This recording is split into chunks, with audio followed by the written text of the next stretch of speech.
Almost 1 year తర్వాత Israel కి Hamas కి ఉండే ఈ కాన్ఫ్లిక్ట్ ఏదైతే ఉందో అది తారాస్థాయికి చేరింది. బెంజమిన్ నెతన్యాహు గారు డిసెంబర్ తర్వాత ఆయన ఫస్ట్ ప్రెస్ మీట్ ఇచ్చారు. ఈసారి మేము చేస్తున్న ఈ అఫెన్సివ్ లో ఆ మొత్తం గాజా స్ట్రిప్ గానీ మేము తీసుకుంటే గానీ మేము ఆగము. כל שטחי רצועת עזה יהיו בשליטה ביטחונית של ישראל והחמאס יוכרע כליל. అంటూనే డొనాల్డ్ ట్రంప్ గారు ప్లాన్ చెప్పారు కదా, will make it the riviera of the middle east అని. Be cute, I don't want to be a wise guy, but the Riviera of the Middle East, this could be something that could be so bad, this could be so magnificent.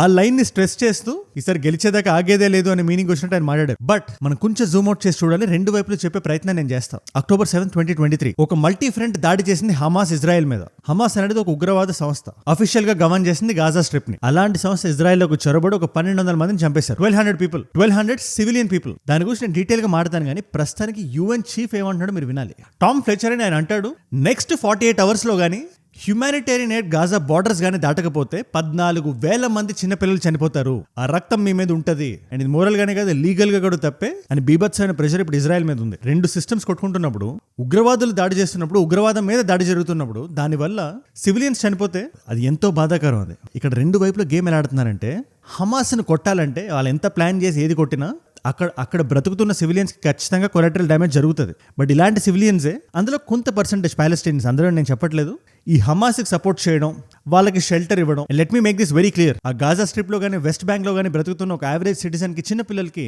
దీనికి ఎటువంటి సంబంధం లేదు, ముఖ్యంగా పసిపిల్లలకి. అలాంటి పిల్లలకి జరుగుతుందని చెప్పి UN ఇవాళ చెప్తుంది.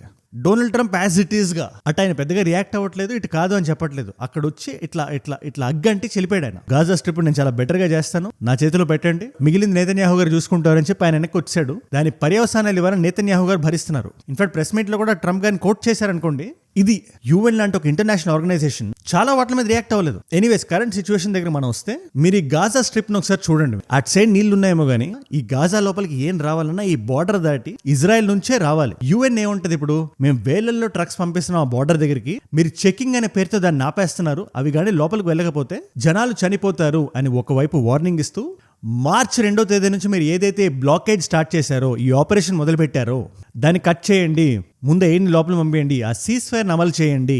మార్చ్ 2 అంటే దగ్గర 2 నెలలు అవుతుంది లోపలికి సప్లైస్ వచ్చి. ఇజ్రాయెల్ ఏం చేసింది, ఇక్కడ 3 కండిషన్స్ పెడుతుంది. ఫస్ట్, మా వాళ్ళు హాస్టేజెస్ ఎవరైతే వాళ్ళ దగ్గర ఇంకా ఉన్నారో 59, 58 ఉన్నారు, వాళ్ళని మాకు వెనక్కి ఇచ్చేసేయాలి. 2, హమాస్ వాళ్ళు వాళ్ళ దగ్గర ఉండే ఆయుధాన్ని మాకు సరెండర్ చేసేయాలి. 3, ఈ గాజా స్ట్రిప్ ఏదైతే ఉందో అక్కడ ఈ ఉగ్రవాదులు ఉండకూడదు, అప్పటిదాకా మేము అఫెన్స్ లోకి వెళ్తాం. March 18 operation might and sword అని ఒక ఆపరేషన్ స్టార్ట్ చేశారు. మీరు క్రోనాలజీ ఒక్కసారి చూడండి.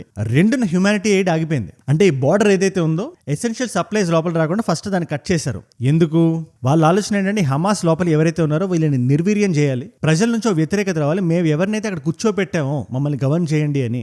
వాళ్ళ వల్ల మా ప్లేట్ల మీదకి భోజనం రావట్లేదు అని వాళ్ళకి తెలిస్తే ఖచ్చితంగా ఒక పుష్ బ్యాక్ ఉంటది అని. ఇన్ఫాక్ట్ అది జరిగింది మొన్న. పాలెస్టీనీ ప్రజలు కొంతమంది రోడ్ల మీదకి వచ్చి హమాస్ అనే వాళ్ళని ఫస్ట్ వెనక్కి వెళ్ళిపోండి మీరు అని ఒక ర్యాలీ లాంటిది చేశారు. నెక్స్ట్ ప్లాన్ లో 18 మైట్ అండ్ స్వార్డ్ లాంచ్ చేస్తే వాళ్ళ గాల్లో నుంచి వాళ్ళ ఆర్టిలరీస్ కి ప్లాన్ గా చూసుకొని ప్రిసైజ్ గా దాడులు చేశారు. బట్ ఇందులో బాధాకరమైన విషయం ఏంటంటే, హమాస్ పాలెస్టీన్ చాలా కలిసిపోయి ఉండడం వల్ల అక్కడ ఉండే లోకల్స్, ఆడవాళ్ళు, పిల్లలు కూడా చనిపోయారు. ఇది ఖచ్చితంగా ఇజ్రాయెల్ తప్పే. బట్ మన ఇజ్రాయెల్ గవర్నమెంట్ కానీ ఇజ్రాయలీ లోకల్ కానీ అడిగితే వాళ్ళు ఏమంటారు, ఇవాళ మేము హమాస్ మీద ఉక్కుపాదం వేయకపోతే, తొక్కి పెట్టి నార తీయకపోతే వాడు రేపు మా ఊర్లోకి వచ్చి, మా సివిలియన్స్ ఇళ్లలోకి వచ్చి మా మతం అడిగి చంపేస్తాడు.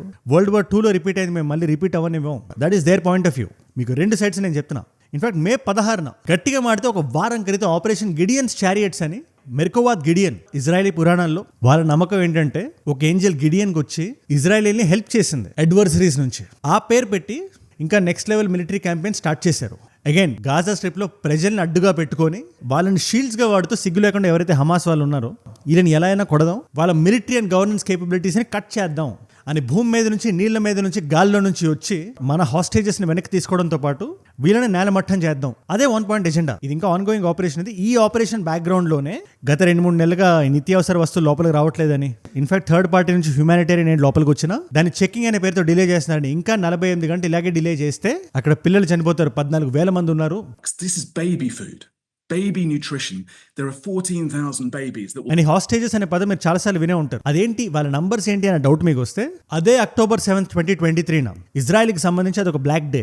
ఆ రోజు ఒక 2051 మంది హాస్టేజెస్ ని ఇజ్రాయలీ వాళ్ళని ఈ గాజా స్ట్రిప్ కి పెట్టుకొని బందీల్లా పెట్టుకున్నారు. చిన్నపిల్లలు, ఆడవాళ్ళు, ఎల్డర్లీ పీపుల్, అన్ని రకాల వాళ్ళు ఉన్నారు ఇందులో. May 2025 వచ్చేసరికి అప్పటి నుంచి ఇప్పటి వరకు అరౌండ్ 148 మెంబర్స్ ని వాళ్ళు రిలీజ్ చేశారు. అందులోని ఈడెన్ అలెగ్జాండర్ కూడా ఉన్నాడు. వాళ్ళు ఎలా రిలీజ్ చేస్తారు? కొన్నిసార్లు గుంపులుగా, కొన్నిసార్లు ఇండివిజువల్ గా, కొన్నిసార్లు పొలిటికల్ ప్రెషర్స్ తో, కొన్నిసార్లు ఎక్స్చేంజ్ ప్రాతిపదికన. టోటల్ గా అయితే 148 అనుకోండి. ఇప్పుడు ఈ మిగిలిన 58 మంది కోసమే ఈ పోరాటం. నేతన్యాహు గారు స్ట్రైట్ గా ఒకటే మాట అంటున్నారు, 20 మంది అయితే ఖచ్చితంగా బ్రతికే ఉన్నారు, 34 మంది మా మొసాడ్ ద్వారా, మా ఇంటెలిజెన్స్ ద్వారా దే ప్రెజ్యూమ్ డెడ్. ఆ 20 మంది కోసం ఎంత దూరమైనా వస్తాం, మా వాళ్ళని మేము వెనక్కి తెచ్చుకుంటాం అనేది వీళ్ళ పాయింట్ ఆఫ్ వ్యూ. ఇందులో ఒక బాధాకరమైన విషయం కూడా ఒకటి జరిగింది.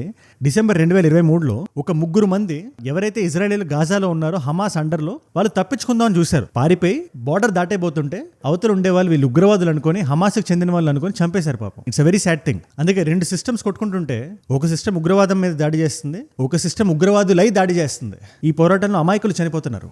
వాళ్ళకి చిన్నపిల్లలు తినే ఫుడ్ లేక, నిత్యావసర వస్తువులు లేక ఆ గాజా స్ట్రిప్ లో చాలా అన్యాయాలు జరుగుతున్నాయి. అండ్ ఒక థర్డ్ పార్టీ కూడా మనం బయట నుంచి ఇలా చూసేటప్పుడు మనకేమనిపిస్తుంది, ఇజ్రాయెల్ వాడు స్ట్రైక్ చేస్తున్నాడు, అతను గాల్లో నుంచి వస్తున్నాడు, సో ఇతనే విలన్ అని ఒక సబ్ కాన్షియస్ మైండ్ అనిపిస్తుంది. కానీ మీరు ఒక్కసారి కొంచెం జూమ్ అవుట్ చేసి చూస్తే ఆ లోపల ఉండే హమాస్ వాళ్ళు ఎవరైతే ఉన్నారో, ఆ తీవ్రవాదులు, ఆ ఉగ్రవాదులు పాలస్తీనియన్ ప్రజల్ని వీళ్ళు చనిపోయినా పర్వాలేదు అని వాళ్ళు హ్యూమన్ షీల్డ్స్ లో పెట్టి సివిలియన్స్ ని ఉగ్రవాదుల్ని కలిపేసి ఆ మిక్స్ ఎట్లుంటుందంటే ఎక్కడ కొట్టినా క్యాజువాలిటీస్ ఉంటున్నాయి. అలా పెట్టుకుని వాళ్ళు గేమ్ ఆడుతున్నారు. సో ఇక్కడ ఎవరు విలన్స్, ఇక్కడ ఎవరు ఉన్మాదులు? లిటరల్లీ రబుల్ అయిపోయింది ఆ ఏరియా అంతా. ఇప్పుడు మనం ఒకసారి వెళ్ళి చూస్తే గాజా కడుపులో తిప్పేసినట్టు అయిపోతుంది. ఇప్పుడు ఈ కాంటెక్స్ట్ లో, ఈ నాలెడ్జ్ లో ఇవాళ ఏం జరుగుతుందో మీరు వినండి ఒకసారి. 2 సైడ్స్ చెప్తే ఇరువైపుల వాళ్ళు ఏమంటున్నారని.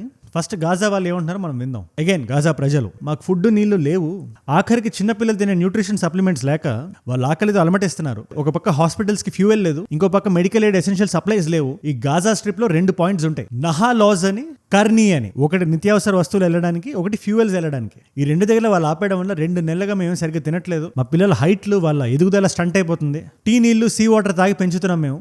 అల్ షిఫా లాంటి హాస్పిటల్స్, నజీర్ లాంటి హాస్పిటల్స్ లో బేసిక్ ట్రీట్మెంట్స్ కూడా స్టాప్ అయిపోతున్నాయి.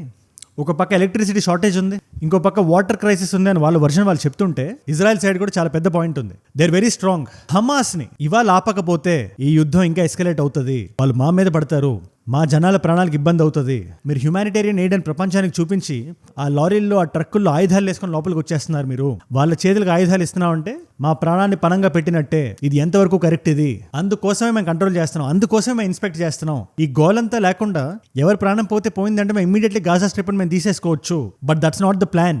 అందుకే మేము హ్యుమానిటేరియన్ ట్రక్స్ లోపలికి అలౌ చేస్తున్నాం అని వీళ్ళు చెప్తున్నా, లేదు మీరు అలౌ చేయట్లేదు, అది మేము చూస్తున్నాం, మీరు లోపల తీసుకెళ్ళి ఆపేస్తున్నారు, పంచనివ్వట్లేదు అని యుఎన్ చెప్తున్నా. మీరు యుఎన్ చెప్పేది ప్రతిదీ you take it with pinch of salt. Geneva convention ఏం చెప్తుంది మనకి? 4th జెనీవా కన్వెన్షన్, ఏ వాతావరణంలో అయినా సివిలియన్స్ కి ఎయిడ్ లేకుండా ఉండకూడదు అని. 53,000 మంది చనిపోయారని, అందులో 21,000 మంది చిన్నపిల్లలు ఉన్నారని. చిన్నపిల్లలు సివిలియన్స్ వాళ్ళు ఏ పాపం చేశారు అని క్వశ్చన్స్ వస్తున్నాయి. ఆ క్వశ్చన్స్ ఎవరు తప్పించుకోలేరు. బట్ అగైన్ జియో పాలిటిక్స్ అంటే అంతే, బ్లాక్ అండ్ వైట్ ఉండదు. దీని మీద మీ అభిప్రాయం నాకు కింద కామెంట్స్ లో రాయండి. అండ్ నా సైడ్ నుంచి ఇలాంటి వీడియో ఒకటి మీ దగ్గర డైలీ వస్తుంది, ఎవ్రీ సింగిల్ డే. కొత్తగా వచ్చిన వాళ్ళు ఎవరున్నా కింద కనబడే సబ్స్క్రైబ్ బటన్ నొక్కి పెట్టేసుకోండి. మీలో చాలా మంది చూస్తున్నారు, ఒక నాలెడ్జ్ పిల్ల కన్జ్యూమ్ చేస్తున్నారు. Thank you so much for that. దానివల్ల చాలా మంది కొత్త వాళ్ళకి రీచ్ అవుతుంది. అండ్ అలాంటి కొత్త వాళ్ళు మీరు ఒకరైతే, నేను వీడియో పెట్టిగానే మీ దాకా రావాలంటే కింద కనబడే సబ్స్క్రైబ్ బటన్ నొక్కి పెట్టేసుకోండి.